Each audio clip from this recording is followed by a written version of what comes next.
I welcome you all for today's class for BCom 6th semester Indian Economics students. BCom 1st semester ಭಾರತೀಯ ಅರ್ಥಶಾಸ್ತ್ರ ವಿದ್ಯಾರ್ಥಿಗಳಿಗೆ ಇವತ್ತಿನ ಕ್ಲಾಸಿಗೆ ಸ್ವಾಗತ. So today I will explain write on heading ಬರ್ಕೊಡಿ ಎಲ್ಲರೂ. Book pen ತೆಗೀರಿ, ಅದು ನಾನೇ ಹೇಳ್ಬೇಕು ನಿಮಗೆ. ಹಾಂ,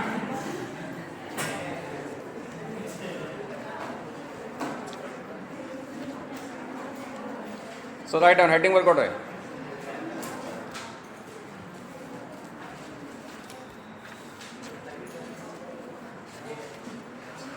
ಹೇಳಿದ್ರಾ?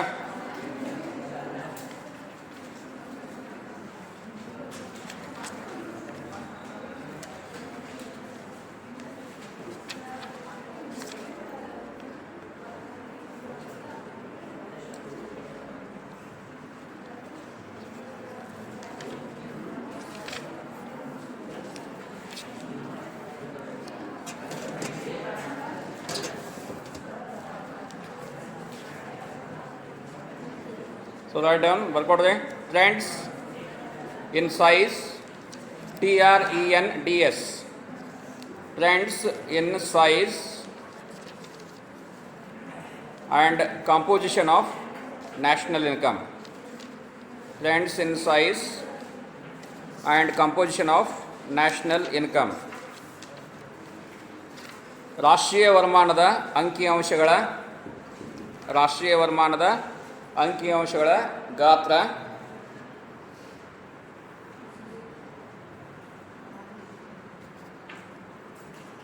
ಅಥವಾ ವ್ಯಾಪ್ತಿ ಮತ್ತು ಸಂಯೋಜನಾಂಶಗಳು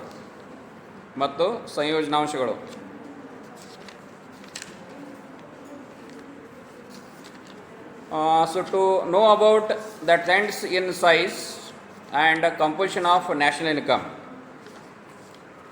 So here a trends in size means what? Trends in size in national income.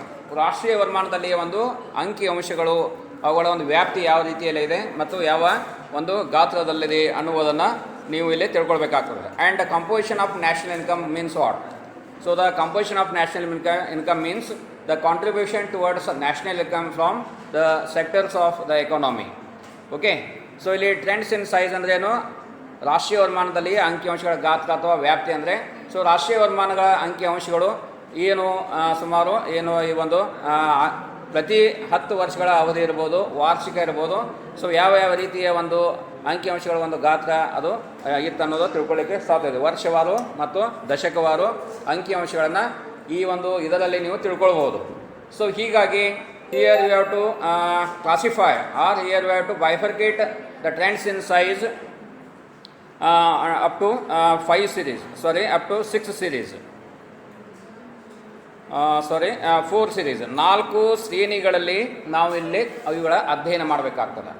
So ಈ ಒಂದು ಅಂಕಿಅಂಶಗಳನ್ನು ತಿಳ್ಕೊಳ್ಬೇಕಾದ್ರೆ ಒಟ್ಟು ನಾವು 4 ಶ್ರೇಣಿಗಳಲ್ಲಿ. So here to learn trends in size we have to understood or we have to learn 4 series. Okay, 4 ಶ್ರೇಣಿಗಳಲ್ಲಿ ಅವುಗಳನ್ನು ತಿಳ್ಕೊಳ್ಬೋದು. And also here we are going to learn what are the national income for all the years and all the decadal years, and what is the per capita income and its trends in year wise and also in decadal year wise. Okay, so ವರ್ಷವಾರು ದಶಕವಾರು ಅಂಕಿಅಂಶಗಳ ಒಂದು ಗಾತ್ರಗಳನ್ನು ತಿಳ್ಕೊಳ್ತೀರಿ. ಇದರೊಂದಿಗೆ ರಾಷ್ಟ್ರೀಯ ವರಮಾನಕ್ಕೆ ಸಂಬಂಧಪಟ್ಟಿದ್ದಾಯಿತು ಮತ್ತು ತಲಾ ಆದಾಯಕ್ಕೆ ಸಂಬಂಧಪಟ್ಟಿದ್ದಾಯಿತು. And composition of national income, here you are going to learn what are the contribution towards each sectors of the economy, like primary sector, secondary sector and tertiary sector. So 3 ವಲಯಗಳ ಮೂಲಕ ಯಾವ ರೀತಿಯಾಗಿ ರಾಷ್ಟ್ರೀಯ ವರಮಾನದ ಸಂಯೋಜನಾಂಶಗಳ ಒಂದು ಕೊಡುಗೆ ಇಲ್ಲಿ ನಮಗೆ ಕಂಡು ಬರ್ತದೆ ಅನ್ನುವುದನ್ನು ಈ ಒಂದು ಭಾಗದಲ್ಲಿ ನೀವು ತಿಳ್ಕೊಳ್ತೀರಿ. ಸೊ ನಾವು I will start with the first one, that is trends in size. So ರಾಷ್ಟ್ರೀಯ ವರಮಾನದಲ್ಲಿಯ ಅಂಕಿಅಂಶಗಳ ಒಂದು ಗಾತ್ರ ಅಥವಾ ಅವುಗಳ ಒಂದು ವ್ಯಾಪ್ತಿಗೆ ನಾವಿಲ್ಲಿ ತಿಳ್ಕೊಳ್ಳೋಣ. So here post independence series.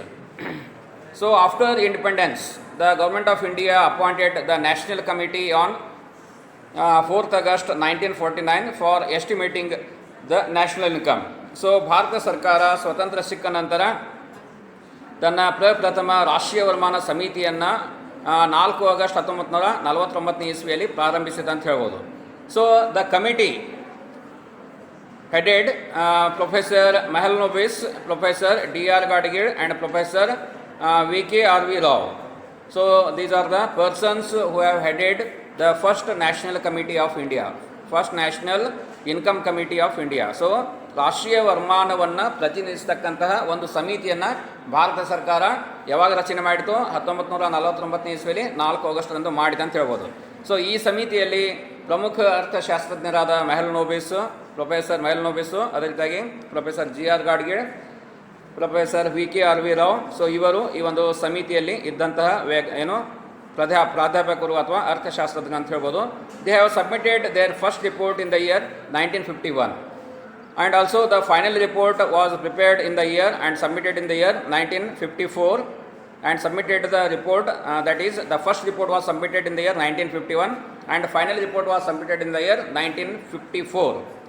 So 1951ರಲ್ಲಿ ಈ ಒಂದು ಸಮಿತಿ ತನ್ನ ಒಂದು ವರದಿಯನ್ನು ರಾಷ್ಟ್ರೀಯ ವರಮಾನದ ಬಗ್ಗೆ ನೀಡಿತು ಅಂತ ಹೇಳ್ಬೋದು. ಕೊನೆಯ ಒಂದು ವರದಿಯನ್ನು 1954ರಲ್ಲಿ ಈ ಒಂದು ರಾಷ್ಟ್ರೀಯ ವರಮಾನದ ಅಂದಾಜು ಸಮಿತಿ ತನ್ನ ವರದಿಯನ್ನು ಸರ್ಕಾರಕ್ಕೆ ನೀಡಿದೆ ಅಂತ ಹೇಳ್ಬೋದು.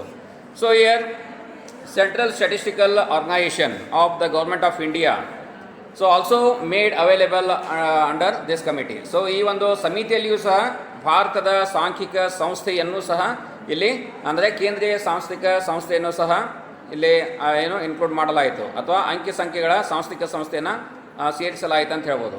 So it has been collecting data for the preparation of national income and estimation of national income since from 1948-49. So ಈ ಒಂದು ಸದುದ್ದೇಶದಿಂದ ಭಾರತೀಯ ಈ ಒಂದು ಅಂಕಿಅಂಶಗಳ ಸಾಂಖ್ಯಿಕ ಸಂಸ್ಥೆಯನ್ನು ಏನು ಮಾಡಲಾಯಿತು, ಅದರ ಜವಾಬ್ದಾರಿಯನ್ನು, ಅಂಕಿಅಂಶಗಳ ಮಾಹಿತಿಯನ್ನು ಕಲೆ ಹಾಕ್ತಕ್ಕಂಥ ಜವಾಬ್ದಾರಿಯನ್ನು ಈ ಒಂದು ಸಂಸ್ಥೆಗೆ ವಹಿಸಲಾಯಿತು ಅಂತ ಹೇಳ್ಬೋದು.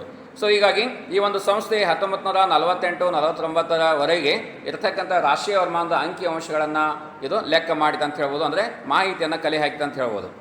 So as per the income estimates that is on the post independence period may be classified into 4 groups. So ಈ ಒಂದು ಸ್ವಾತಂತ್ರ್ಯ ಸಿಕ್ಕ ತರುವಾಯದಲ್ಲಿ ನೋಡ್ತಾ ಇದ್ವಿ. ಸೊ ಈ ಒಂದು ರಾಷ್ಟ್ರೀಯ ವರಮಾನವನ್ನು ನಾವು ಮುಖ್ಯವಾಗಿ 4 ಭಾಗಗಳಲ್ಲಿ ಇಲ್ಲಿ ವರ್ಗೀಕರಿಸಲಾಗಿದೆ ಅಂತ ಹೇಳ್ಬೋದು. ಸೊ ಇದರ first one is conventional series, ಅಂದರೆ ಇದಕ್ಕೆ ಏನಂತೀವಿ, ಸಾಂಪ್ರದಾಯಿಕ ಒಂದು ಶ್ರೇಣಿ ಅಂತ ನಾವಿದನ್ನು ಕರಿತೀವಿ. ಕನ್ವೆನ್ಷನಲ್ ಸಿರೀಸ್, ಸಾಂಪ್ರದಾಯಿಕ ಶ್ರೇಣಿ. ಆಮೇಲೆ ಅದೇ ರೀತಿಯಾಗಿ ಎರಡನೇದು ಯಾವುದಂದರೆ ರಿವೈಸ್ಡ್ ಸಿರೀಸ್, ಅಂದರೆ ಪರಿಷ್ಕೃತವಾದಂತಹ ಶ್ರೇಣಿ. ಮತ್ತು ಮೂರನೇದು ದ ನ್ಯೂ ರಿವೈಸ್ಡ್ ಸಿರೀಸ್, ಪ್ರಥಮ ಪರಿಷ್ಕೃತ ಸರಣಿ ಅಥವಾ ಶ್ರೇಣಿ. ಆಮೇಲೆ ನಾಲ್ಕನೇದು ಸೆಕೆಂಡ್ ರಿವೈಸ್ಡ್ ಸಿರೀಸ್, ದ್ವಿತೀಯ ಪರಿಷ್ಕೃತ ಶ್ರೇಣಿ ಅಥವಾ ಶ್ರೇಣಿ ಅಂತ ಹೇಳ್ಬೋದು. ಸೊ ಅದೇ ರೀತಿಯಾಗಿ ಐದನೇದ್ದು ಮುಖ್ಯವಾಗಿ revised national income series with 1993-94 as a base year which was headed by CSO, the Central Statistical Organization. ಅದೇ ರೀತಿಯಾಗಿ ದ್ವಿತೀಯ ಪರಿಷ್ಕೃತ ಈ ಒಂದು ಸರಣಿಯ ಪ್ರಕಾರ ರಾಷ್ಟ್ರೀಯ ವರಮಾನದ ಒಂದು ಅಂಕಿಅಂಶಗಳ ಒಂದು ಚಾಲ್ತಿ ಬೆಲೆಗಳ ಪ್ರಕಾರದ ಒಂದು ಪ್ರಮುಖವಾದಂತಹ ಒಂದು ಜವಾಬ್ದಾರಿಯನ್ನು ಭಾರತೀಯ ಈ ಒಂದು ಕೇಂದ್ರೀಯ ಸಾಂಖ್ಯಿಕ ಸಂಸ್ಥೆಗೆ ವಹಿಸಿಕೊಡಲಾಯಿತು ಅಂತ ಹೇಳ್ಬೋದು. And the last that is a new series with 1990-2000. ಅದೇ ರೀತಿಯಾಗಿ ಕೊನೆಯದಂಥ ಒಂದು ಶ್ರೇಣಿ, ಹೊಸ ಶ್ರೇಣಿ ಅಂತ ಹೇಳ್ತೀವಿ. ಇದು 1999-2000 ಇಸ್ವಿಯಿಂದ ನಾವು ರಾಷ್ಟ್ರೀಯ ವರಮಾನವನ್ನು ಪ್ರತಿ ವರ್ಷ ಏನು ಮಾಡ್ತಾ ಇದ್ದೀವಿ, ಈ ರೀತಿಯಾಗಿ ಲೆಕ್ಕಾಚಾರ ಮಾಡ್ಕೊಂಡು ಬರ್ತಾ ಇದ್ದೀವಿ ಅಂತ ಹೇಳ್ಬೋದು. ಸೊ ಇದು ದ ಫಸ್ಟ್ ಒನ್. ಸೊ ಸಾಂಪ್ರದಾಯಿಕ ಶ್ರೇಣಿಯಲ್ಲಿ ರಾಷ್ಟ್ರೀಯ ಆದಾಯವನ್ನು ಹೇಗೆ ಅಂದಾಜು ಮಾಡಲಿಕ್ಕೆ ಮಾಡಿದರು. ಸೊ ಸಾಂಪ್ರದಾಯಿಕ ಶ್ರೇಣಿಯಲ್ಲಿ ಅಂದ್ರೇನು? So under conventional series it provides the national income data at the current prices at 1948-49 prices for the period 1948-49 to 1964-65. So ಈ ಒಂದು ಸಾಂಪ್ರದಾಯಿಕ ವೇತನ ಅಥವಾ ಸರಣಿಯಲ್ಲಿ ನೋಡ್ತಾ ಇದ್ದೀವಿ, ರಾಷ್ಟ್ರೀಯ ಆದಾಯವನ್ನು ಪ್ರತಿ ವರ್ಷ ಏನು ಮಾಡಲಾಯಿತು ಅಂದರೆ ಚಾಲ್ತಿ ಬೆಲೆಗಳ ಪ್ರಕಾರ 1948-49ರಿಂದ ಆ ಒಂದು ಬೆಲೆಗಳ ಮೇರೆಗೆ ಇದನ್ನು 1964-65ವರೆಗೆ ಮುಂದುವರಿಸಲಾಯಿತು ಅಂತ ಹೇಳ್ಬೋದು. ಸಿಯರ್ ದ ಕನ್ವೆನ್ಷನಲ್ ಸಿರೀಸ್, ಸಾಂಪ್ರದಾಯಿಕ ಶ್ರೇಣಿಯಲ್ಲಿ ಯಾವ ಬೆಲೆಗಳನ್ನು ಬೇಸ್ ಇಯರ್ ಆಗಿ ಮಾಡಿಕೊಳ್ಳಾಯಿತು? 1948-49. ಸೊ ಈ ಒಂದು ಬೇಸ್ ಇಯರನ್ನು ಎಲ್ಲಿಯವರೆಗೆ ಮುಂದುವರಿಸಲಾಯಿತು ಅಂದರೆ 1964-65ವರೆಗೆ ಮುಂದುವರಿಸಲಾಯಿತು. So this is about the conventional series. Okay, and the next one is revised series. So ಇದರಲ್ಲಿ ಕೆಲವೊಂದು ಬದಲಾವಣೆಗಳನ್ನು ಮಾಡಲಿಕ್ಕೆ ಸಾಧ್ಯವಾಯಿತು. ಸೊ ಏನು ಬದಲಾವಣೆಗಳು ಮಾಡಲಿಕ್ಕೆ ಸಾಧ್ಯವಾಯಿತು ಅಂದರೆ ಈ ಒಂದು ಪರಿಷ್ಕೃತ ಶ್ರೇಣಿಯಲ್ಲಿ, ಅಂದರೆ ಎರಡನೇ ಒಂದು ವರ್ಗೀಕರಣದಲ್ಲಿ, ಸೊ ಇನ್ ಸೆಕೆಂಡ್ ಬೈಫರ್ಕೇಷನ್, ಪರಿಷ್ಕೃತ ಶ್ರೇಣಿಯಲ್ಲಿ ರಾಷ್ಟ್ರೀಯ ಆದಾಯವನ್ನು ಪ್ರತಿ ವರ್ಷ ಚಾಲ್ತಿ ಬೆಲೆಗಳ ಪ್ರಕಾರ ಹಾಗೂ 1960-61ನೇ ವರ್ಷದ ಬೆಲೆಗಳ ಪ್ರಕಾರ ಅಂದಾಜು ಮಾಡಬೇಕೆಂದು ನಿರ್ಧರಿಸಲಾಯಿತು ಅಂತ ಹೇಳ್ಬೋದು. So the revise series provides the national data at current prices and at 1960-61 prices for the period 1960-61 to 1975-76. So what it means? So the revised series makes use and more up-to-date and more reliable data and scientific method for the calculation of national income. So ರಾಷ್ಟ್ರೀಯ ವರಮಾನವನ್ನು ಒಂದು ವೈಜ್ಞಾನಿಕವಾದಂತಹ ಒಂದು ದೃಷ್ಟಿಯ ಒಂದು ಹಿನ್ನೆಲೆಯಲ್ಲಿ ಮತ್ತು ನೈಜ ಸಂಗತಿಗಳು, ನೈಜ ಅಂಕಿಅಂಶಗಳ ಒಂದು ಆಧಾರವನ್ನು ಉಪಯೋಗ ಮಾಡಿಕೊಂಡು ಅವುಗಳ ಮೂಲಕ ಪರಿಷ್ಕೃತವಾದಂತಹ ಒಂದು ಶ್ರೇಣಿಯ ರಾಷ್ಟ್ರೀಯ ವರಮಾನವನ್ನು 1960-61 ಬೆಲೆಗಳ ಪ್ರಕಾರ ಇದನ್ನು 1975-76ವರೆಗೆ ಇದು ಅಲ್ಲಿಯವರೆಗೆ ಇದನ್ನು ಮುಂದುವರಿಸಿಕೊಂಡು ಹೋಗಲಾಯಿತು ಅಂತ ಹೇಳ್ಬೋದು. So this is the second. And the third one that is new revised series. So ಈಗ ಹೊಸ ಅಥವಾ ಪ್ರಥಮ ಪರಿಷ್ಕೃತ ಶ್ರೇಣಿಯ ಪ್ರಕಾರ. So it provides the data at current prices and at 1970-71 prices. The year 1970-71 taken as a base year. So this new series gives the information from 1950-51 and onwards and covers the whole period of planning. Okay, so ಈ ಒಂದು ಪ್ರಥಮ ಪರಿಷ್ಕೃತ ಶ್ರೇಣಿಯಲ್ಲಿ ನೋಡ್ತಾ ಇದ್ದೀವಿ ರಾಷ್ಟ್ರೀಯ ವರಮಾನವನ್ನು ಪ್ರತಿ ವರ್ಷ ಚಾಲ್ತಿ ಬೆಲೆಗಳ ಪ್ರಕಾರ ಹಾಗೂ 1970-71ನೇ ಸಾಲಿನ ಪ್ರಕಾರ ಅಂದಾಜನ್ನು ಮಾಡಲಾಯಿತು ಮತ್ತು ಇದನ್ನು 1970-71ರಿಂದ ಪ್ರಾರಂಭಿಸಲಾಯಿತು ಅಂತ ಇಲ್ಲಿ ಹೇಳ್ಬೋದು. ಸೊ ಹೀಗಾಗಿ ಈ ಒಂದು ಅವಧಿಯಲ್ಲಿ ನೋಡ್ತಾ ಇದ್ದೀವಿ, ಇದು ಮುಖ್ಯವಾಗಿ ಇದು ಮೂರನೆಯ ಒಂದು ಶ್ರೇಣಿ ಅಂತ ಏನು ಹೇಳ್ತೀವಿ. ಇದು 1950-51ರಿಂದ ಅದರ ಮುಂದಿನ ಎಲ್ಲ ವರ್ಷಗಳ ಒಂದು ಯೋಜನೆಯ ಒಂದು ರಾಷ್ಟ್ರೀಯ ವರಮಾನದ ಅಂಕಿಅಂಶಗಳನ್ನು ತಯಾರು ಮಾಡಲಿಕ್ಕೆ ಇದು ಸಹಾಯ ಮಾಡಿದೆ ಅಂತ ಹೇಳ್ಬೋದು. Okay, so this is all about the third series. And the fourth one, ನಾಲ್ಕನೇದು, the second revised series provides the data at current years and at 1980-81. So ನಾಲ್ಕನೇ ಶ್ರೇಣಿ ನೋಡ್ರಿ, ಯಾವಾಗಿಂದ ಯಾವ ಮೂಲ ವರ್ಷವಂತ ತೆಗೆದುಕೊಳ್ಬೇಕು ಹೇಳ್ತೀವೋ 1980-81 ನಾಲ್ಕನೆಯ ಪರಿಷ್ಕೃತವಾದಂತಹ ಒಂದು ಶ್ರೇಣಿಯಲ್ಲಿ, ಅಂದರೆ ದ್ವಿತೀಯ ಪರಿಷ್ಕೃತವಾದಂಥ ಶ್ರೇಣಿ, ಇದು ನಾಲ್ಕನೆಯ ಒಂದು ವರ್ಗೀಕರಣ. ಸೊ ಇಲ್ಲಿ 1980-81 ಶ್ರೇಣಿಯಲ್ಲಿ ಬರ್ತಕ್ಕಂತಹ ಅಂಶಗಳನ್ನು ಅಂದರೆ ಮೂಲ ವರ್ಷವಾಗಿ ಪರಿಗಣಿಸಲಿಕ್ಕೆ ಪ್ರಾರಂಭಿಸಿತು ಅಂತ ಹೇಳ್ಬೋದು. ಸೊ ಹೀಗಾಗಿ whatever the previous datas available from 1970-71 to be taken into as a base year and estimates have been projected backwards to the series of national income from 1950-51 onwards for the purpose of comparison. ಹೋಲಿಕೆ ಮಾಡುವ ಒಂದು ಉದ್ದೇಶದಿಂದ ಈ ಒಂದು ದ್ವಿತೀಯ ಪರಿಷ್ಕೃತ ಶ್ರೇಣಿಯ ಇಲ್ಲಿ ಬರತಕ್ಕಂತಹ ರಾಷ್ಟ್ರೀಯ ವರಮಾನದ ಅಂಕಿ ಅಂಶಗಳನ್ನು 1950-51ರಿಂದ ಹೋಲಿಕೆ ಮಾಡಲಿಕ್ಕೆ ಇಲ್ಲಿ ಪರಿಗಣನೆಗೆ ತೆಗೆದುಕೊಳ್ಳಾಯಿತು. ಸೊ ಈ ಒಂದು ಪರಿಗಣನೆ ಮಾಡ್ತಕ್ಕಂಥ ಸಂದರ್ಭದಲ್ಲಿ ಯಾವ ವರ್ಷದ ಅವಧಿಯನ್ನು ನಾವು ಮೂಲ ವರ್ಷವೆಂದ ಪರಿಗಣಿಸಬೇಕಾಯಿತು ಅಂದರೆ 1970-71ನೇ ಇಸ್ವಿಯ ಒಂದು ಅಂಶ, ಆ ವರ್ಷದಲ್ಲಿ ಬರ್ತಕ್ಕಂತಹ ಒಂದು ಬೆಲೆಗಳು ಏನಿದ್ದವು ಚಾಲ್ತಿ ಬೆಲೆಗಳು, ಆ ಬೆಲೆಗಳನ್ನು ನಾವು ಮೂಲ ವರ್ಷದ ಬೆಲೆಗಳ ಆಧಾರವಾಗಿ ಇಟ್ಟುಕೊಂಡು ರಾಷ್ಟ್ರೀಯ ವರಮಾನವನ್ನು 1950-51ರಿಂದ ಹಿಡಿದು ಪ್ರಸ್ತುತದ ಈ ಒಂದು ಅವಧಿಯವರೆಗೆ ಅದನ್ನು ಹೋಲಿಕೆ ಮಾಡುವ ಒಂದು ಉದ್ದೇಶದಿಂದ ದ್ವಿತೀಯ ಪರಿಷ್ಕೃತ ಶ್ರೇಣಿಯನ್ನು ಇಲ್ಲಿ ಮಾಡಲಾಯಿತು ಅಂತ ಹೇಳ್ಬೋದು. And the next one that is the fifth one, revised national income series with 1993-94 as a base year. So ಅದೇ ರೀತಿಯಾಗಿ ದ್ವಿತೀಯ ಪರಿಷ್ಕೃತ ಈ ಒಂದು ರಾಷ್ಟ್ರೀಯ ವರಮಾನದ ಈ ಒಂದು ಪರಿಷ್ಕೃತ ಶ್ರೇಣಿ 1990-94ರ ಒಂದು ಮೂಲ ವರ್ಷದ ಆಧಾರವಾಗಿಟ್ಟುಕೊಂಡು ಕೇಂದ್ರೀಯ ಸಾಂಖ್ಯಿಕ ಸಂಸ್ಥೆಯ ಮೂಲಕ ಈ ಒಂದು ರಾಷ್ಟ್ರೀಯ ವರಮಾನವನ್ನು ಅಂದಾಜು ಮಾಡಲಿಕ್ಕೆ ಪ್ರಾರಂಭ ಮಾಡಲಾಯಿತು ಅಂತ ಹೇಳ್ಬೋದು. So that time the 1980-81 has to be taken as a base year for the period from 1980-81 to 93-94. So here we have to consider a base year prices, that is 93-94 as a current prices. Okay, ಚಾಲ್ತಿ ಬೆಲೆಗಳು ಅಂತ ಇಲ್ಲಿ ನಿರ್ಧರಿಸಲಾಯಿತು. ಯಾವ್ದು ಹೇಳ್ರಿ, 1993-94ರಲ್ಲಿ ಇದ್ದಂತಹ ಚಾಲ್ತಿ ಬೆಲೆಗಳು ಏನಿದ್ದವು ಅವುಗಳನ್ನು ಪರಿಗಣನೆಗೆ ಮಾಡಲಾಯಿತು. ಸೊ ಯಾವ ಅವಧಿಯವರೆಗೆ ಇದನ್ನು ರಾಷ್ಟ್ರೀಯ ವರಮಾನವನ್ನು ಅಂದಾಜು ಮಾಡಲಿಕ್ಕೆ ಪ್ರಯತ್ನ ಮಾಡಲಾಯಿತು, 1980-81ರಿಂದ ಹಿಡಿದು 1993-94ರ ಒಂದು ಅವಧಿಯವರೆಗೆ. ಸೊ ಇದನ್ನು ಮಾಡಲಿಕ್ಕೆ ರಾಷ್ಟ್ರೀಯ ಈ ಒಂದು ಸಾಂಖ್ಯಿಕ ಸಂಸ್ಥೆ ಈ ಒಂದು ರಾಷ್ಟ್ರೀಯ ವರಮಾನವನ್ನು ಅಂದಾಜು ಮಾಡಿದೆ ಅಂತ ಹೇಳ್ಬೋದು. And the last one that is new series with 1999-2000. So ಕೊನೆಯ ಒಂದು ಶ್ರೇಣಿಯ ಹಂತ ಇಲ್ಲಿ ಯಾವುದು ಬರ್ತದೆ ಅಂದರೆ 1999 2000. So here it has to be taken as a base year. So ಈ ಒಂದು ಅವಧಿಯಲ್ಲಿ ಬರ್ತಕ್ಕಂತಹ ಬೆಲೆಗಳ ಚಾಲ್ತಿ ಬೆಲೆಗಳನ್ನು ಇಲ್ಲಿ ಲೆಕ್ಕಕ್ಕೆ ತೆಗೆದುಕೊಂಡು ಅವುಗಳ ಮೂಲಕ ರಾಷ್ಟ್ರೀಯ ವರಮಾನವನ್ನು ಕೇಂದ್ರೀಯ ಸಾಂಖ್ಯಿಕ ಸಂಸ್ಥೆ ಅಲ್ಲಿ ಮಾಡಿದೆ ಅಂತ ಹೇಳ್ಬೋದು. At the same time, the new series was adopted by CSO on the recommendations of UNSNA, United Nations System of National Accounts, 1993. So 1991 ಈ ಒಂದು ಸಂಯುಕ್ತ ರಾಷ್ಟ್ರ ಸಂಘದ ಈ ಒಂದು ರಾಷ್ಟ್ರೀಯ ಈ ಒಂದು ಸಾಂಖ್ಯಿಕ ಅಂಕಿಅಂಶಗಳ ಒಂದು ವ್ಯವಸ್ಥೆಯ ಮೂಲಕ ಈ ಒಂದು ಶಿಫಾರಸನ್ನು ಪಡೆದುಕೊಂಡು 1999 2000 ಇಸ್ವಿಯ ಒಂದು ಅಂಕಿಅಂಶಗಳನ್ನು ಇಟ್ಟುಕೊಂಡು ಅಂದರೆ ಚಾಲ್ತಿ ಬೆಲೆಗಳನ್ನು ಆಧಾರವಾಗಿಟ್ಟುಕೊಂಡು ರಾಷ್ಟ್ರೀಯ ವರಮಾನವನ್ನು ಕೇಂದ್ರೀಯ ಸಾಂಖ್ಯಿಕ ಸಂಸ್ಥೆ ತಯಾರಿ ಮಾಡಿತು ಅಥವಾ ಅಂದಾಜನ್ನು ಮಾಡಿತು ಅಂತ ಹೇಳ್ಬೋದು. ಸೊ ಈ ರೀತಿಯಾಗಿ ಈ ಒಂದು ರಾಷ್ಟ್ರೀಯ ವರಮಾನದ ಅಂಕಿಅಂಶಗಳ ಒಂದು ಹಿನ್ನೆಲೆಯನ್ನು ನೀವು ತಿಳ್ಕೊಂಡ್ರಿ. ಸೊ ಹೇಗೆ ಯಾವ ರೀತಿಯಾಗಿ ರಾಷ್ಟ್ರೀಯ ವರಮಾನದ ಒಂದು ಹಿನ್ನೆಲೆ ಆಯಿತು ಅನ್ನೋದನ್ನು here you have learned what is the background of trends in size in national income. So ರಾಷ್ಟ್ರೀಯ ವರಮಾನಕ್ಕೆ ಸಂಬಂಧಪಟ್ಟ ಅಂಕಿಅಂಶಗಳ ಒಂದು ಗಾತ್ರ ಅವುಗಳ ಒಂದು ಹಿನ್ನೆಲೆ ಯಾವ ರೀತಿಯಾಗಿ ನಡೀತಾ ಬಂತು ಅನ್ನುವುದನ್ನು ಪ್ರಾರಂಭದಿಂದ ಹಿಡಿದು ಇಲ್ಲಿಯವರೆಗೆ ನೀವು ತಿಳ್ಕೊಂಡು ಬಂದ್ರಿ. ಸೊ ನಾವು I will move on to that datas. See here ಈ ಮಾತಾಡೇ ಇಲ್ಲಿ ಅಂಕಿಅಂಶಗಳ ಮೂಲಕ ನಾವು ಯಾವ ರೀತಿಯಾಗಿ ಇದನ್ನು ಹೇಳ್ಬೋದು. So here the GDP at constant prices. So ಅವುಗಳನ್ನು ಸಹ ನಾವಿಲ್ಲಿ ನೋಡಬೇಕಾಗ್ತದೆ. So the GDP at constant prices.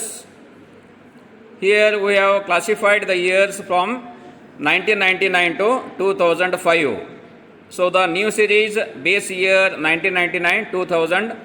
So all the prices are in crore rupees. Okay, 99 2000. So it was 17,92,292 crore rupees. And in the old series the base year was 93-94, so 11,48,367 crore rupees. So this was comparative study for the year 1999-2000. And next year, that is 2000-2001. So the new series. So GDP at constant prices. So ಈ ಒಂದು ಒಟ್ಟು ದೇಶೀಯ ಉತ್ಪನ್ನ ಸ್ಥಿರ ಬೆಲೆಗಳ ಒಂದು ಆಧಾರದ ಮೇಲೆ ಯಾವಾಗ ಅಂದರೆ ಇದು 1999 2000 ಇಸ್ವಿಯ ಒಂದು ಅವಧಿಯ ಆಧಾರದ ಮೇಲೆ 18,70,387 ಕೋಟಿ ರೂಪಾಯಿಗಳು ಹೊಸ ಶ್ರೇಣಿಯಲ್ಲಿ. ಅದೇ ರೀತಿಯಾಗಿ ಹಳೆಯ ಶ್ರೇಣಿಯಲ್ಲಿ ನೋಡ್ತಾ ಇದ್ದೀವಿ. In old series the base year has to be considered year 93-94 was 11,98,592. So the growth rates in comparative study. So here the new series found out up to 4.4% and the old series also same, that is 4.4%. So similarly in the year 2001, 2002 and up to 2004-05, so here the new series indicates 23,93,671 crore rupees, whereas the old series indicates 15,29,408 crore rupees. So the comparative growth rates shown, new series 7.5% and old series 6.9%. See here, ಇಲ್ಲಿ ನಾವು ಹೋಲಿಕೆಯನ್ನು ಗಮನಿಸಬಹುದು 7.5, 6.9. So and the similar year that was in the year 2001 and 2. 2001 and 2. So the growth rate for new series 5.8% and it also similar to the 5.8% in old series. And next one 2002 and 2003. So it was 3.8%, that is in the new series, and it was more in the year old series, that was 4%. And similarly 2003-04 it was 8.5%, and again it is similar to in old series it was 8.5%. So this is all about the growth GDP at constant prices at 1999-2000. So next one is net national product, NNP at factor cost and per capita NNP. So in the year 1950-51, so net national products was 2,04,924 crore rupees, whereas per capita was 5,708 rupees. Similarly, at current prices 9,152 crore rupees and per capita NNP was only 255 rupees. And in the year 2004-05 NNP at 1999 2000 prices was 21,05,520, whereas per capita NNP was 19,325 rupees only. And at current prices, NNP was 25,26,408 crore rupees, and the per capita NNP was 23,199 rupees. So this is all about the net national product at factor cost and per capita NNP. So ಈ ರೀತಿಯಾಗಿ ನಿವ್ವಳ ರಾಷ್ಟ್ರೀಯ ಉತ್ಪನ್ನ ಈ ಒಂದು ಘಟಕ ವೆಚ್ಚಗಳ ಆಧಾರದ ಮೇಲೆ ಮತ್ತು ನಿವ್ವಳ ರಾಷ್ಟ್ರೀಯ ಉತ್ಪನ್ನ ತಲಾ ವರಮಾನದ ಆಧಾರದ ಮೇಲೆ ನಾವು ಇಲ್ಲಿ ತಿಳ್ಕೊಂಡ್ವಿ. So see here the 2004-5 prices.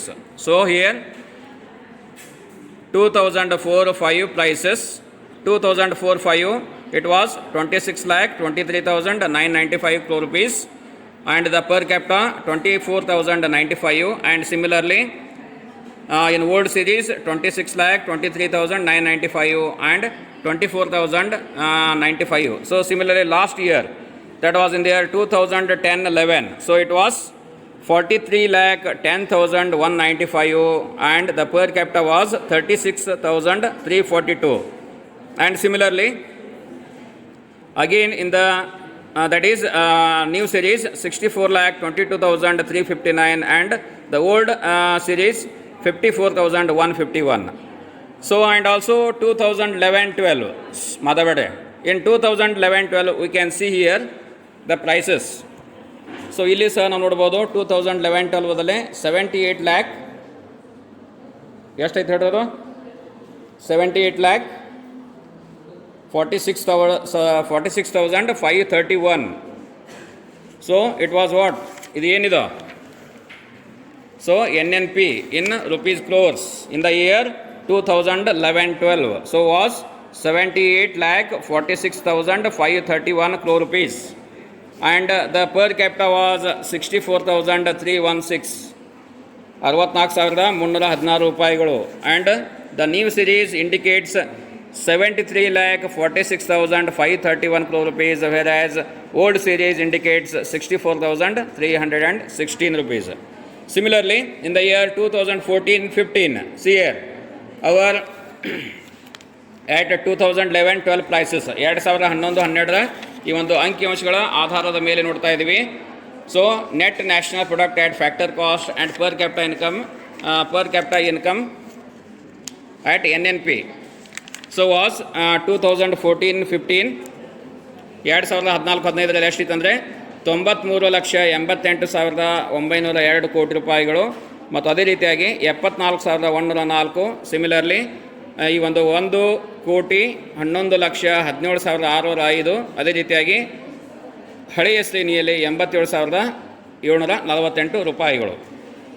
So these are the data collected by the information collected by the statistical organisations of India are the central statistical organisation. So ಈ ರೀತಿಯಾಗಿ ಈ ಒಂದು ಕೇಂದ್ರೀಯ ಈ ಒಂದು ಸಾಂಖ್ಯಿಕ ಸಂಸ್ಥೆ ಈ ರೀತಿಯ ಅಂಕಿಅಂಶಗಳನ್ನು ಅದು ಲೆಕ್ಕ ಮಾಡಿತು ಅಂತ ಹೇಳ್ಬೋದು. ಸೊ ಈ ರೀತಿಯಾಗಿ ಅಂದಾಜು ಮಾಡಿ ರಾಷ್ಟ್ರೀಯ ವರಮಾನದ ಅಂಕಿಅಂಶಗಳನ್ನು ಮಾಡಿತು.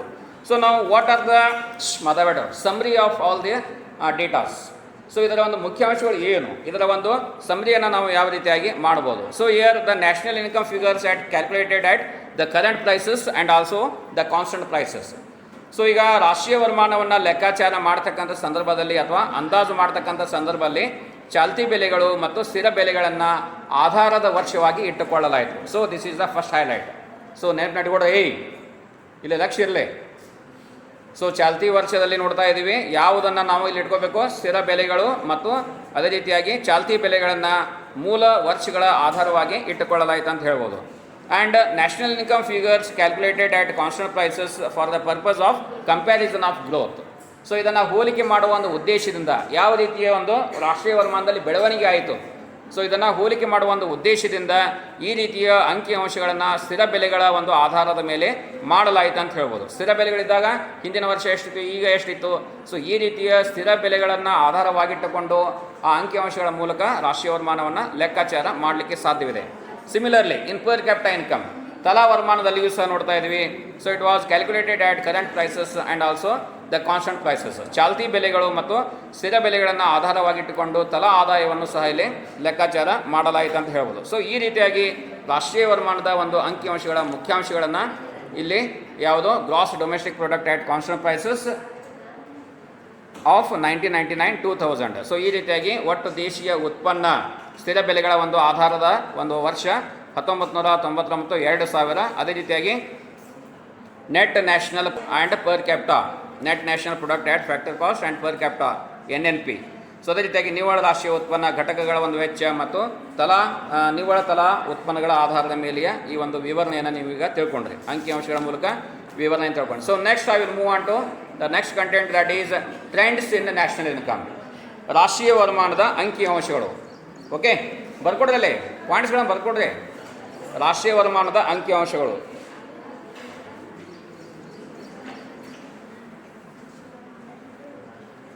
ಸೊ ರಾಷ್ಟ್ರೀಯ ವರಮಾನದ ಅಂಕಿಅಂಶಗಳಲ್ಲಿ ನೋಡ್ತಾ ಇದ್ವಿ. Here during the period of 54 years from 1950-51 to 2004-5, India's national income at current prices increased from 9,144 crore rupees to 25,31,223 crores, that is more than 276 times. So ಇಲ್ಲಿ ನೋಡಿದಲ್ಲಿ ರಾಷ್ಟ್ರೀಯ ವರಮಾನದ ಒಂದು ಅಂಕಿಅಂಶಗಳ ಒಂದು ಲೆಕ್ಕಾಚಾರವನ್ನು ತಿಳ್ಕೊಳ್ತಕ್ಕಂಥ ಸಂದರ್ಭದಲ್ಲಿ 54 ವರ್ಷಗಳ ಒಂದು ಅವಧಿಯ ಒಂದು ರಾಷ್ಟ್ರೀಯ ವರಮಾನದ ಅಂಕಿಅಂಶಗಳನ್ನು ಇಲ್ಲಿ ನಾವು ತಿಳ್ಕೊಳ್ಬೋದು. ಸೊ 1950, 51ರಿಂದ ಹಿಡಿದು 2004, 5ರವರೆಗೆ ಒಟ್ಟು 54 ವರ್ಷಗಳಲ್ಲಿ ಭಾರತ ದೇಶದ ರಾಷ್ಟ್ರೀಯ ವರಮಾನ ಚಾಲ್ತಿ ಬೆಲೆಗಳ ಪ್ರಕಾರ ಎಷ್ಟು ಹೆಚ್ಚಳವಾಯಿತು? ಮಾತಾಡ್ರೆ 1951, 51ರಲ್ಲಿ ಚಾಲ್ತಿ ಬೆಲೆಗಳ ಪ್ರಕಾರ ಎಷ್ಟಿತ್ತು?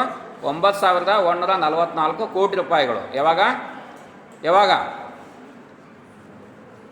when it was 9,144 crore rupees in the year 1950-51, and was increased or rose to 25,31,223 crore rupees in the year 2004-5. ಅದೇ ರೀತಿಯಾಗಿ 2004, 5ರಲ್ಲಿ ನೋಡ್ತಾ ಇದ್ದೀವಿ. ಸೊ ನಮ್ಮ ದೇಶದ ರಾಷ್ಟ್ರೀಯ ವರಮಾನ ಎಷ್ಟಾಯ್ತಂದರೆ 25,31,723 ಕೋಟಿ ರೂಪಾಯಿಗಳು ಅಂತ ಇಲ್ಲಿ ಹೇಳ್ಬೋದು. ಸೊ ನಾವು I will move on to the table that exhibits the compound annual growth rate of national income and per capita income. So ಈಗ ನಾನು ಈ ಒಂದು ಕಂಪೌಂಡ್ ಆ್ಯನ್ಯುವಲ್ ಗ್ರೋತ್ ಅಂದರೆ ವಾರ್ಷಿಕ ಬೆಳವಣಿಗೆಯ ರಾಷ್ಟ್ರೀಯ ವರಮಾನದ ವಾರ್ಷಿಕ ಬೆಳವಣಿಗೆ ದರ ಮತ್ತು ತಲಾ ಆದಾಯದ ಒಂದು ಬೆಳವಣಿಗೆ ದರವನ್ನು ಇಲ್ಲಿ ಹೇಳ್ತಾ ಇದ್ದೀನಿ. ಸೊ ನಾವು the first plan, during the first plan period the national income and per capita income. So what the targets and what are the achievements during the 5-year plan periods. So ಪ್ರತಿ ಒಂದು 5 ಪಂಚವಾರ್ಷಿಕ ಯೋಜನೆಗಳಲ್ಲಿ, 5 ವರ್ಷಗಳ ಪಂಚವಾರ್ಷಿಕ ಯೋಜನಾವಧಿಗಳಲ್ಲಿ ನೋಡ್ತಾ ಇದ್ದೀವಿ ನಮ್ಮ ರಾಷ್ಟ್ರೀಯ ವರಮಾನದ ಒಂದು ಗುರಿ ಎಷ್ಟಿತ್ತು ಮತ್ತು ಅದು ಎಷ್ಟರಲ್ಲಿ ಸಾಧನೆ ಮಾಡಿದ್ದೀವಿ ಅನ್ನೋದನ್ನು ಈ ಒಂದು ಭಾಗದಲ್ಲಿ ತಿಳ್ಕೊತೀವಿ. ಅದೇ ರೀತಿಯಾಗಿ ತಲಾ ಆದಾಯಕ್ಕೆ ಸಂಬಂಧಪಟ್ಟ ಅಂಕಿಅಂಶಗಳು. So here the first plan, the target percent per annum was 2.2% and achieved 1 times more. So ಸಾಧನೆ ಮಾಡಿದ್ದು ಎಷ್ಟು? 4.4%. ಸಿಯರ್ ಮಾತಾಡ ರಾಷ್ಟ್ರೀಯ ವರಮಾನದ ಒಂದು ಅಂಕಿಅಂಶಗಳ ಈ ಒಂದು ಪಂಚವಾರ್ಷಿಕ ಯೋಜನೆಯಲ್ಲಿ ನೋಡ್ತಾ ಇದ್ವಿ. ಇದರ ಕಂಪೌಂಡ್ ಆ್ಯನ್ಯುವಲ್ ಗ್ರೋತ್ ಎಷ್ಟಿತ್ತಂದರೆ 2.2%ದಿಂದ 4.4%ಗೆ ಸಾಧನೆ ಮಾಡಿದ್ದೀವಿ. And also per capita income, the target was 3.6%, but we have not done as per the target, so it was decline to 2.6%. So ಇಲ್ಲಿ ನೋಡಿದ್ರೆ ತಲಾ ಆದಾಯ 3.6% ಮಾಡಬೇಕಂತ ನಾವು ಯೋಜನೆಯಲ್ಲಿ ಹಾಕ್ಕೊಂಡಿದ್ದೀವಿ ಮೊದಲನೇ ಪಂಚವಾರ್ಷಿಕ ಯೋಜನಾವಧಿಯಲ್ಲಿ. ಆ್ಯಂಡ್ ಇಟ್ ವಾಸ್ ಕಡಿಮೆ ಆಯಿತು. ಎಷ್ಟಾಯಿತು? 2.6% ಅಂತ ಹೇಳ್ಬೋದು. And during the second plan period, ಎರಡನೆಯ ಪಂಚವಾರ್ಷಿಕ ಯೋಜನಾ ಅವಧಿಯಲ್ಲಿ ಸಹ ನೋಡ್ತಾ ಇದ್ದೀವಿ. ಇಲ್ಲಿ ಟಾರ್ಗೆಟ್ ಎಷ್ಟಿತ್ತು? The target was 5% and achievement done was 3.8% in national income and also in per capita income was 3.6% and it was decline to 1.7%. See here so ಎರಡು ಮೊದಲನೇ ಪಂಚವಾರ್ಷಿಕ ಯೋಜನೆ ಮತ್ತು ಎರಡನೇ ಪಂಚವಾರ್ಷಿಕ ಯೋಜನಾವಧಿಗಳಲ್ಲಿ ರಾಷ್ಟ್ರೀಯ ವರಮಾನದ ಈ ಒಂದು ಕಂಪೌಂಡ್ ಗ್ರೋತ್ ರೇಟ್ ಯಾವ ರೀತಿಯಾಗಿತ್ತು ಅನ್ನೋದನ್ನು ಇಲ್ಲಿ ನಾವು ನೋಡ್ತಾ ಇದ್ದೀವಿ. And during the third plan it was 6% and achievement done was only 2.6%. So is very very less.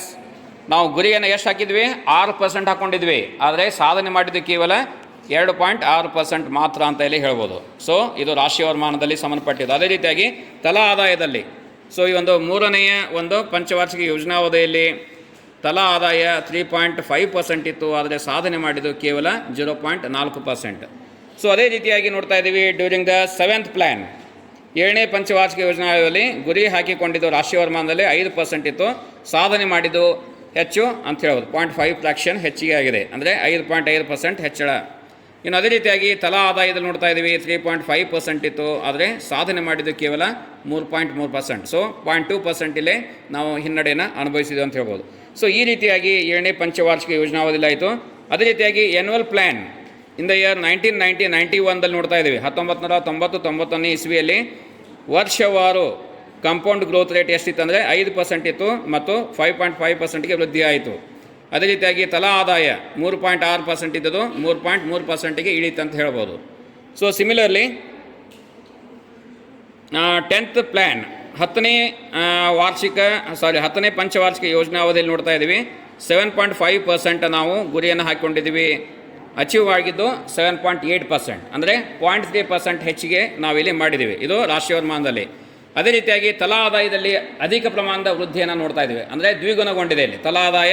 ಯಾವಾಗ ಹೇಳ್ರಿ, 10ನೇ ಪಂಚವಾರ್ಷಿಕ ಯೋಜನಾವಧಿ ಎಷ್ಟು 2002-2007ರ ಈ ಒಂದು ಅವಧಿಯಲ್ಲಿ ತಲಾ ಆದಾಯದ ಒಂದು ಗುರಿ ಎಷ್ಟಿತ್ತು 3.5% ಇತ್ತು, ನಾವು ಸಾಧನೆ ಮಾಡಿದ್ದು 6.1%, ಅಂದರೆ ಅದರ ಡಬಲ್ ಆಗಿದೆ.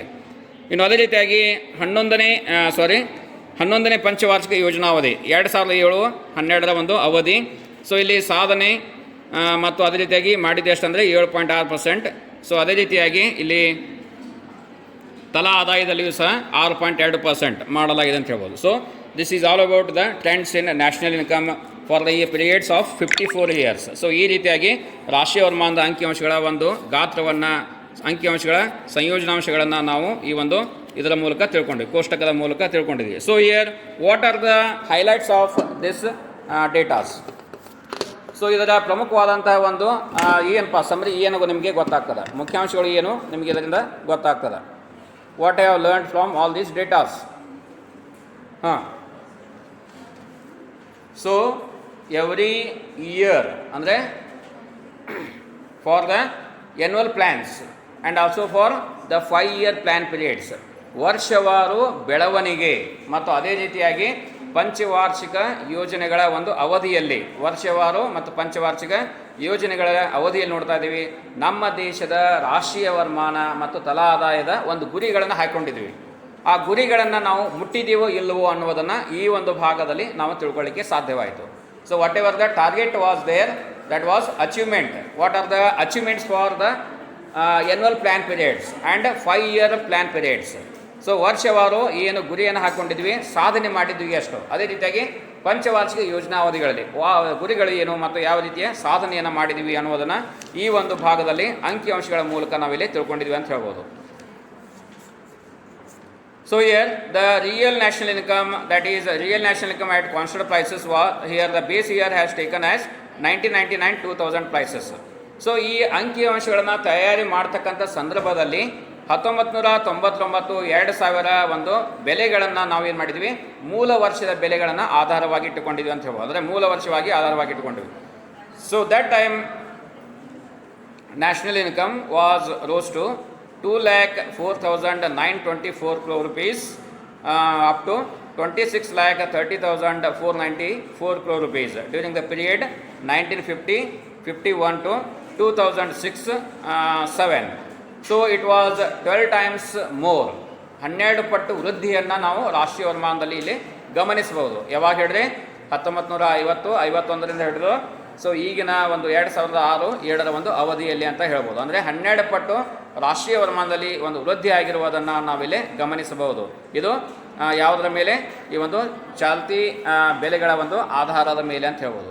So here the average annual growth rate of national income was exceeded the target only during the first 5-year plan, and some years it was declined. Whatever the achievement and target was fixed, so we may not reach that particular targets. So during some plan periods and also during annual plan periods.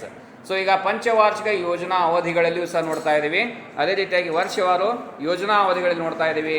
ಅಲ್ಲಿ ಗುರಿಯನ್ನು ಏನು ಹಾಕಿಕೊಂಡಿದ್ವಿ ಆ ಗುರಿಯನ್ನು ಮುಟ್ಟಲಿಕ್ಕೆ ನಮಗೆ ಇದರಿಂದ ಸಾಧ್ಯವಾಗಲಿಲ್ಲ ಕೆಲವು ವರ್ಷಗಳ ಒಂದು ಅವಧಿಯಲ್ಲಿ. ಇನ್ನುಳಿದ ಅವಧಿಗಳಲ್ಲಿ ಸಾಧನೆಯನ್ನು ಮಾಡಲಾಗಿದೆ ಅಂತ ಹೇಳ್ಬೋದು. ರಾಷ್ಟ್ರೀಯ ವರಮಾನದಲ್ಲಿ ಅಪಾರ ಪ್ರಮಾಣದ ಒಂದು ವೃದ್ಧಿಯನ್ನು ಮತ್ತು ಏರಿಕೆಯನ್ನು ನಾವು ಈ ಒಂದು ಅಂಕಿಅಂಶಗಳ ಮೂಲಕ ಇಲ್ಲೇ ತಿಳ್ಕೊಂಡಿದ್ದೀವಿ.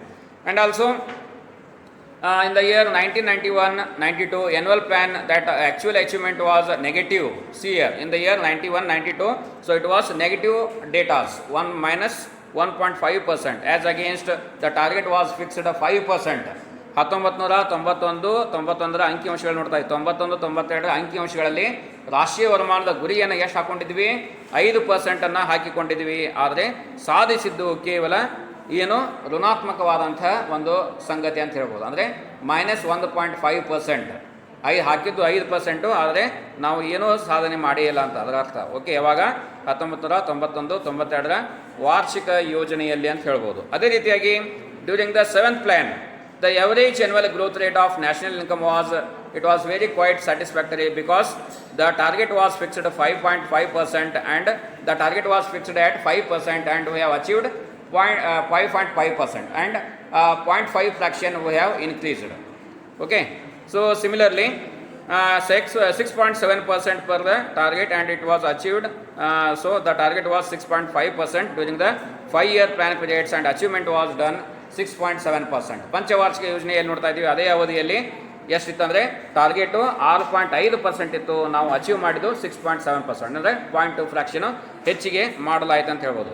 And during the period of 50 years, it is very very important.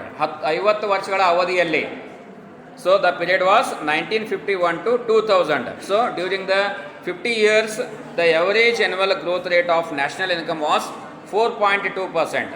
Bharat ದೇಶದ ಸರಾಸರಿ ಈ ಒಂದು ಬೆಳವಣಿಗೆ ದರ, ರಾಷ್ಟ್ರೀಯ ವರಮಾನದ ಬೆಳವಣಿಗೆ ದರ ಎಷ್ಟಾಯ್ತು ಅಂದರೆ 4.2% ಅಂತ ನಾವು ಲೆಕ್ಕ ಮಾಡಬಹುದು. 50 ವರ್ಷಗಳ ಈ ಒಂದು ರಾಷ್ಟ್ರೀಯ ವರಮಾನದ ಒಂದು ಬೆಳವಣಿಗೆ ದರ 4.2% ಅಂತ 50 ವರ್ಷಗಳ ಒಂದು ಅಂಕಿಅಂಶಗಳನ್ನು ತೆಗೆದುಕೊಂಡು ಲೆಕ್ಕ ಮಾಡಲಾಗಿದೆ ಅಂತ ಹೇಳ್ಬೋದು. Wear as the target was 5%. So here we are lag behind 0.8%. So ಇಲ್ಲಿ ನಾವು ಎಷ್ಟು ಹಿನ್ನಡೆಯನ್ನು ಹೊಂದಿದ್ವಿ? 0.8% ಹಿನ್ನಡೆಯನ್ನು ಸಾಧಿಸಿದ್ವಿ ಅಂತ ಹೇಳ್ಬೋದು. ಸೊ ಹೀಗಾಗಿ ಸೊ ರಾಷ್ಟ್ರೀಯ ವರಮಾನದಲ್ಲಿ ನೋಡ್ತಾ ಇದ್ದೀವಿ, there is always a fluctuations. Sometimes we are lagging and sometimes we are far ahead for the particular periods and years. So ಹೀಗಾಗಿ ಕೆಲವು ವರ್ಷಗಳಲ್ಲಿ ನೋಡ್ತಾ ಇದ್ದೀವಿ, ನಿರ್ದಿಷ್ಟಪಡಿಸಿದ ಕೆಲವು ವರ್ಷಗಳಲ್ಲಿರ್ಬೋದು, ಕೆಲವು ಅವಧಿಗಳಲ್ಲಿರ್ಬೋದು ನಾವು ಹಿಂದೆ ಉಳಿದೇವೆ, ಹಿನ್ನಡೆಯನ್ನು ಸಾಧಿಸಿದ್ದೀವಿ, ಅಲ್ಲಿ ಸಾಧನೆಯನ್ನು ಮಾಡಲಿಕ್ಕೆ ಸಾಧ್ಯವೇ ಆಗಿಲ್ಲ. ಆದರೆ ಇನ್ನೂ ಕೆಲವು ವರ್ಷಗಳ ಅವಧಿಯಲ್ಲಿ ನೋಡ್ತಾ ಇದ್ದೀವಿ, ಅಪಾರ ಪ್ರಮಾಣದ ಒಂದು ಗಣ್ಯ ಪ್ರಮಾಣದ ಒಂದು ರಾಷ್ಟ್ರೀಯ ವರಮಾನ ತಲಾ ಆದಾಯದ ಒಂದು ವೃದ್ಧಿ ಮತ್ತು ಆ ಒಂದು ಗುರಿಯನ್ನು ಮೀರಿಯೂ ಸಹ ನಾವು ಸಾಧನೆ ಮಾಡಿರುವುದನ್ನು ಈ ಎಲ್ಲ ಅಂಕಿಅಂಶಗಳ ಮೂಲಕ ನಾವು ತಿಳ್ಕೊಂಡಿದ್ದೀವಿ. So this is all about trends in size in national income. So ಇದಿಷ್ಟು ಈ ಒಂದು ರಾಷ್ಟ್ರೀಯ ವರಮಾನದ ಅಂಕಿಅಂಶಗಳ ಒಂದು ಪ್ರಮುಖವಾದಂತಹ ಒಂದು ವಿವರಣೆಯನ್ನು ಈ ಒಂದು ಭಾಗದಲ್ಲಿ ನೀವು ತಿಳ್ಕೊಂಡ್ರಿ. ಸೊ ನಾವು what are the and also here I will highlight some points on per capita income. ತಲಾ ಆದಾಯದ ಮೇಲೆಯೂ ಸಹ ಈಗ ಸ್ವಲ್ಪ ನೋಡೋಣ. ಸೊ ಇಲ್ಲಿ ತಲಾ ಆದಾಯ ನೋಡ್ತಾ ಇದ್ದೀವಿ. The trends shows at current prices 1950-51 the per capita income was rupees 255 which was rose to 3,687 crore rupees in the year 1950-51. So at current prices per capita and also 93-94 prices it was 3,687 rupees. Okay, and similarly 1960-61 per capita income was rose to 350 rupees and at current prices of 93-94 was 4,430 rupees. And in the year 2000-2001 so per capita income was at current prices 16,555 and at 93-94 prices it was 10,306 rupees. And again the similarly we can see the datas at current prices and also 1999-2000 prices, and again we will move on to the 2011-12 prices. So it was 64,316 rupees per capita income recorded in the year 2011-12. And also 93-94 prices it was rose to it was similar to 64,316 rupees. And again in the year 2014-15 So the per capita income at current prices, that was in the year 2011-12 prices, it was 74,104 rupees, and at current prices it was 87,748 rupees. So this is the trends all about the per capita income of India. So ಈ ರೀತಿಯಾಗಿ ಈ ಒಂದು ರಾಷ್ಟ್ರೀಯ ವರಮಾನದ ಒಂದು ಅಂಕಿಅಂಶಗಳು ಮತ್ತು ತಲಾ ಆದಾಯದ ಒಂದು ಅಂಕಿಅಂಶಗಳನ್ನು ನಾವು ಇಲ್ಲೇ ತಿಳ್ಕೊಂಡ್ವಿ. ಸೊ ನಾವು what are the summaries and what are the general conclusion of trends in per capita income and also national income. So the per capita income was growing very slowly. The comparative study, the data that indicates, so our per capita income was growing, it was growing but at a slow process or at a slow speed. ಅಂದರೆ ಕಡಿಮೆ ವೇಗದ ಆಮೆಗತಿಯ ಒಂದು ವೇಗದಲ್ಲಿ ನಮ್ಮ ದೇಶದ ತಲಾ ಆದಾಯ ಹೆಚ್ಚಳವಾಗ್ತಾ ಇದೆ ಅನ್ನುವುದು ಈ ಎಲ್ಲ ಅಂಕಿಅಂಶಗಳ ಮೂಲಕ ನಮಗೆ ಕಂಡು ಬಂತಂತ ಹೇಳ್ಬೋದು. ಸೊ ಅದೇ ರೀತಿಯಾಗಿ ಎರಡನೇದು ಏನು ಹೇಳ್ತಂದ್ರೆ ದ ಗ್ರೋತ್ ರೇಟ್, ಬೆಳವಣಿಗೆ ದರ, per capita income has always lower than a target except during the 7th and 8th 5-year plan periods. 7ನೇ ಮತ್ತು 8ನೇ ಪಂಚವಾರ್ಷಿಕ ಯೋಜನಾ ಅವಧಿಗಳಲ್ಲಿ ನೋಡ್ತಾ ಇದ್ದೀವಿ. ಈ ಎರಡು ಪಂಚವಾರ್ಷಿಕ ಯೋಜನೆಗಳ ಅವಧಿಗಳನ್ನು ಹೊರತುಪಡಿಸಿ ಇನ್ನುಳಿದ ಪಂಚವಾರ್ಷಿಕ ಯೋಜನಾ ಅವಧಿಗಳಲ್ಲಿ ನಮ್ಮ ದೇಶದ ತಲಾ ಆದಾಯ ಇದು ಏನು ಒಂದು ಗುರಿಯನ್ನು ಹಾಕಿಕೊಂಡಿದ್ದೀವಿ ಗುರಿಗಿಂತ ಕಡಿಮೆ ಪ್ರಮಾಣದಲ್ಲಿ ಆಗಿರುವುದನ್ನು ಇಲ್ಲಿ ತಿಳ್ಕೊಳ್ಬೋದು. ಅದೇ ರೀತಿಯಾಗಿ the rate of growth of per capital income is not in uniform, there was a wide fluctuations. ನಮ್ಮ ದೇಶದ ಈ ಒಂದು ತಲಾ ಆದಾಯ ಒಂದೇ ರೀತಿಯಾಗಿ ಅಥವಾ ಒಂದೇ ದರದಲ್ಲಿ ವೃದ್ಧಿಯಾಗದೆ, ಅಂದರೆ ಒಂದೇ ರೀತಿಯ ಒಂದು ಸಮಾನತೆಯನ್ನು ಅಂಕಿಅಂಶಗಳನ್ನು ಅಲ್ಲಿ ತೋರಿಸದೆ ಅಲ್ಲಿ ಅನೇಕ ವೈವಿಧ್ಯಗಳನ್ನು ಅಂದರೆ ಹೆಚ್ಚು ಮತ್ತು ಕಡಿಮೆಯ ಒಂದು ಅಂಕಿಅಂಶಗಳನ್ನು ತೋರಿಸಿರುವುದು ನಮ್ಮ ದೇಶದ ಒಂದು ತಲಾ ಆದಾಯದ ಒಂದು ಮಾಹಿತಿ ಅನ್ನೋದು ನಾವು ಈ ರೀತಿಯಾಗಿ ತಿಳ್ಕೊಂಡಿವಿ. ಸೊ ಅದೇ ರೀತಿಯಾಗಿ the per capital income increased by 2% per annum and the average was during 1950, 51, 2001 up to 50 years. So ಇಲ್ಲಿ ನಾವು ತಲಾ ಆದಾಯ ಅಲ್ಲಿ ಎಷ್ಟಾಯಿತು, ರಾಷ್ಟ್ರೀಯ ವರಮಾನ 4% ಬೆಳವಣಿಗೆ ದರ ನೋಡಿದ್ದೀವಿ. ಆದರೆ ಈ 50 ವರ್ಷಗಳ ಒಂದು ಅವಧಿಯಲ್ಲಿ ತಲಾ ಆದಾಯದ ಒಂದು ಬೆಳವಣಿಗೆ ದರ ಎಷ್ಟಾಯ್ತು ಅಂದರೆ 2%. The average growth rate of per capita income was 2% during the 50 years, and also the national income for the period of 50 years the average growth rate was 4%.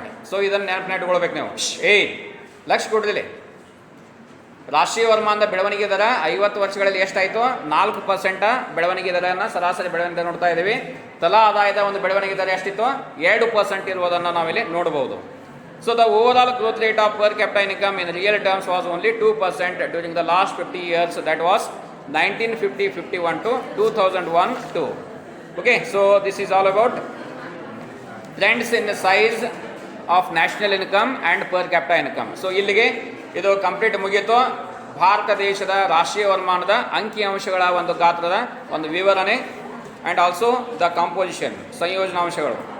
So ಈ ರೀತಿಯಾಗಿ you have learnt, and another one content remains, that is contribution, that is composition of national income of the sectors. So ಈ ಒಂದು ವಲಯವಾರು ಮಾತಾಡಬೇಡ್ರೆ ವಲಯವಾರು ಸಂಯೋಜನಾಂಶಗಳು ಯಾವ ರೀತಿಯಾಗಿ ರಾಷ್ಟ್ರೀಯ ವರಮಾನದಲ್ಲಿ ಕಂಡು ಬರ್ತದೆ ಅನ್ನುವುದನ್ನು ಏನು ಒಂದು I will explain just only in 5 minutes, 5 ನಿಮಿಷಗಳಲ್ಲಿ ಮಾತಾಡ್ತೀನಿ. ಸಿಯರ್.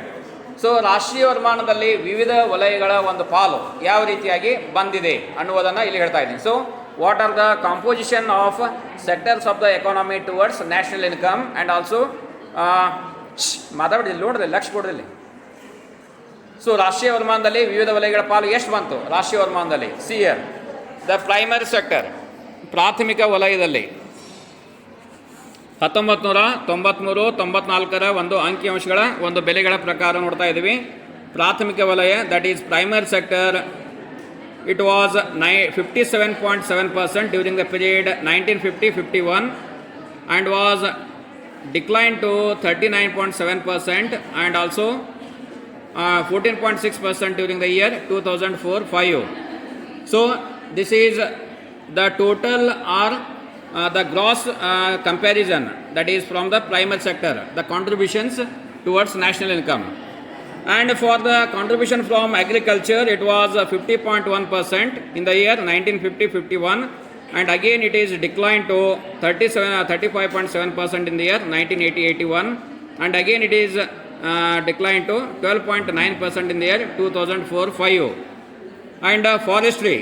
So the forestry was 6.7% in the year 1950-51, and it was 3% during the period 1980-81, and again it was declined to 0.7% in the year 2005-6.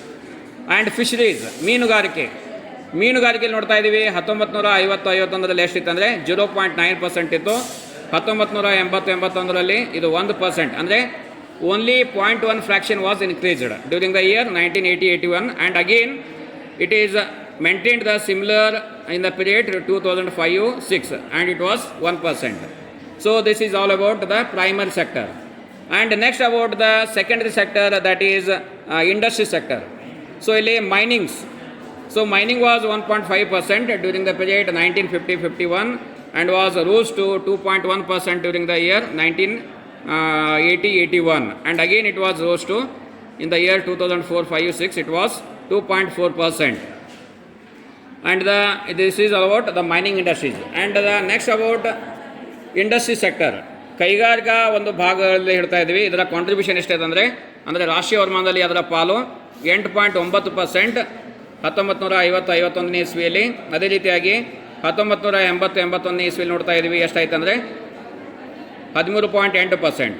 ಅದೇ ರೀತಿಯಾಗಿ 2005-6ರಲ್ಲಿ ಇದು ಎಷ್ಟಾಯ್ತು ಅಂದರೆ 16.1%. ಸಿಮಿಲರ್ಲಿ ಕನ್ಸ್ಟ್ರಕ್ಷನ್ ಆ್ಯಕ್ಟಿವಿಟೀಸ್, ನಿರ್ಮಾಣ ಕಾರ್ಯಗಳು, ಇದು ಎಷ್ಟಾಯಿತು 4.1%. ಅದೇ ರೀತಿಯಾಗಿ 6.1% ವೃದ್ಧಿಯನ್ನು ನೋಡ್ತಾ ಇದ್ದೀವಿ. Again it was increase to 7.9% in the year 2005-6. And similarly electricity, gas, water supply, and so many other miscellaneous, the contribution towards national income was 0.3% during the period 1950-51, and was rose to 1.7% in the year 1980-81, and again it was rose to 7.9% in the year 2004-5. So this is all about what? Secondary sector. And finally tertiary sector, ತೃತೀಯ ವಲಯದಲ್ಲಿ ರಾಷ್ಟ್ರೀಯ ವರಮಾನದ ಒಂದು ಪಾಲು ಯಾವ ರೀತಿಯಾಗಿ ಕಂಡು ಬಂದಿದೆ. So the composition of national income from the tertiary sector was, that is trade, transport and etcetera was 11% 1950-51, and was rose to 16.7%. ಯಾವಾಗದು 1980-81ರಲ್ಲಿ 16.7% ಆಯಿತು. ಮತ್ತೆ ಇದು ಎಷ್ಟು ವೃದ್ಧಿ ಆಯಿತು ಅಂದರೆ 26.5% ಆಯಿತು ಅಂತ ಹೇಳ್ಬೋದು. ಯಾವಾಗ 2005-6ರಲ್ಲಿ. ಅದೇ ರೀತಿಯಾಗಿ finance, assets etcetera was 8% during the period 1950-51. Again it was rose to only 0.8 fraction, 8.8% ಆಯಿತು. ಯಾವಾಗ 1980-81ರಲ್ಲಿ. Again it was increase to 17.2% in the year 2005-6. See here, the 17.2%, the contribution percentage was very very high compared to other years. ಉಳಿದ ವರ್ಷಗಳಿಗೆ ಹೋಲಿಸಿದಾಗ ಎಷ್ಟಾಗಿದೆ? 17.2% ಆಗಿರುವುದು ಇದು ಹೆಚ್ಚಳವನ್ನು ತೋರಿಸಿದೆ. ಆ್ಯಂಡ್ ದ ಲಾಸ್ಟ್ಲಿ ಮದಬೇಡ, so society and other personal services. So society and other personal services was 8.5% during the year 1950-51, and was rose to 11.1% during the period 1980-81, and again it was increased to 13.2%. So the total overall, the data what it indicates, the overall data that indicates the contribution towards the national income. See here, primary sector it was 57.7%. See ಕೇಳಿದಿಲ್ಲ, ಪ್ರಾಥಮಿಕ ವಲಯದಿಂದ ರಾಷ್ಟ್ರೀಯ ವರಮಾನದಲ್ಲಿ ಬಂದಂಥ ಕೊಡುಗೆ ಪ್ರಮಾಣ ಎಷ್ಟು? 57.7%. ಯಾವಾಗ 1950-51ರಲ್ಲಿ. ಮತ್ತೆ ಅಲ್ಲಿ ನೋಡ್ತಾ ಇದ್ದೀವಿ ಪ್ರಾಥಮಿಕ ವಲಯ ಕೊಡುಗೆ ಕಡಿಮೆ ಆಯಿತು. ಯಾವಾಗ 1980-81 ಇಸ್ವಿಲಿ ಎಷ್ಟಾಯಿತು? 39.7%. ಮತ್ತೆ ಅದು ದಿನೇ ದಿನೇ ಹೋದಾಗೆ ಇಳಿಮುಖವಾಗ್ತಾ ಹೋಯಿತು. 2005-6ರಲ್ಲಿ ನೋಡ್ತಾ ಇದ್ವಿ 14.6% ಕೊಡುಗೆ ರಾಷ್ಟ್ರೀಯ ವರಮಾನದಲ್ಲಿ ಕಂಡು ಬಂದಿದೆ. ಎಲ್ಲಿಂದ? ಪ್ರಾಥಮಿಕ ವಲಯದಿಂದ. And the secondary sector, I am telling about the overall contribution towards national income. Okay, ರಾಷ್ಟ್ರೀಯ ವರಮಾನದಲ್ಲಿಯ ದ್ವಿತೀಯ ವಲಯದ ಒಂದು ಕೊಡುಗೆ ಯಾವ ರೀತಿಯಾಗಿ ಯಾವ ಪ್ರತಿಶತದಲ್ಲಿದೆ? So during the period 1950-51 14.8%. 1950-51ರಲ್ಲಿ ದ್ವಿತೀಯ ವಲಯದಿಂದ ರಾಷ್ಟ್ರೀಯ ವರಮಾನದಲ್ಲಿ ಅದರ ಕೊಡುಗೆ ಎಷ್ಟಿತ್ತು? 14.8% ಇತ್ತು. ಅದೇ ರೀತಿಯಾಗಿ it was rose to 23.7% in the year 1980-81.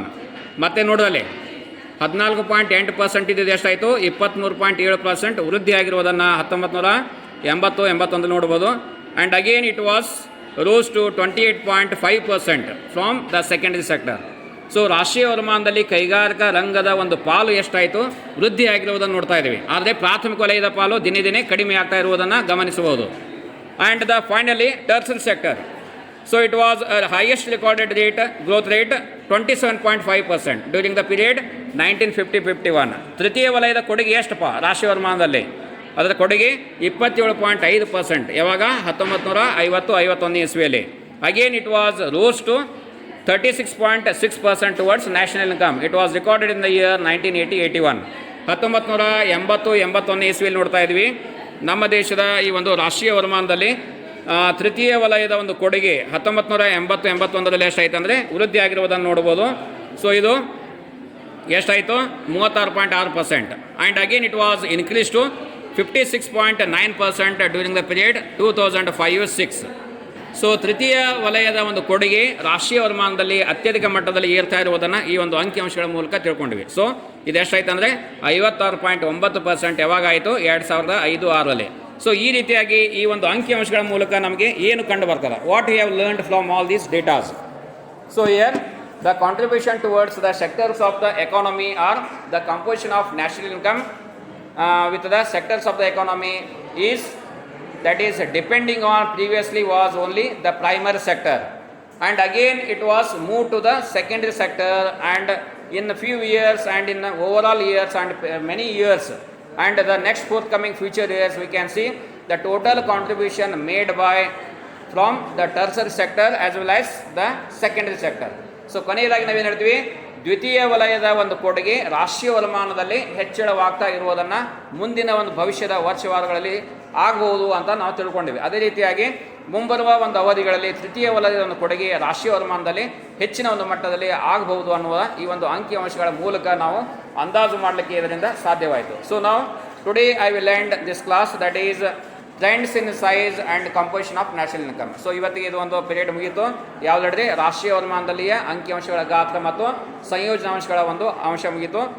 So ಇನ್ನು next class I will explain. So right ಅವನು ಹೆಡ್ಡಿಂಗ್ ಬರ್ಕೊಡ್ರಿ. ಮುಂದಿನ ಕ್ಲಾಸ್ನಲ್ಲಿ ಏನು ಹೇಳ್ತೀನಿ ಹೆಡ್ಡಿಂಗ್ ಬರ್ಕೊಡ್ರಿ. Comparison of India's national income. Comparison of India's national income with selected countries like China and USA. Comparison of India's national income with selected countries like China and USA. ಚೀನಾ ಮತ್ತು USA ದೇಶಗಳೊಂದಿಗೆ ಭಾರತದ ರಾಷ್ಟ್ರೀಯ ವರಮಾನದ ಹೋಲಿಕೆ. So that I will explain in next class. ಇದನ್ನು ಹೇಳಿದರೆ ನಿಮ್ಮದು ಸೆಕೆಂಡ್ ಚಾಪ್ಟರ್ ಕ್ಲೋಸ್ ಆಗ್ತದೆ. After that I will move on to third chapter, that is demographic features in India. ಭಾರತದಲ್ಲಿಯ ಜನಾಂಗೀಯ ಲಕ್ಷಣಗಳು, ಅದನ್ನು ಮುಂದಿನ ಹೇಳ್ತೀನಿ ಇದು ಮುಗಿದ ಮೇಲೆ. ಓಕೆ, ಸೊ ನಾವು I will end the class. So thank you one and all.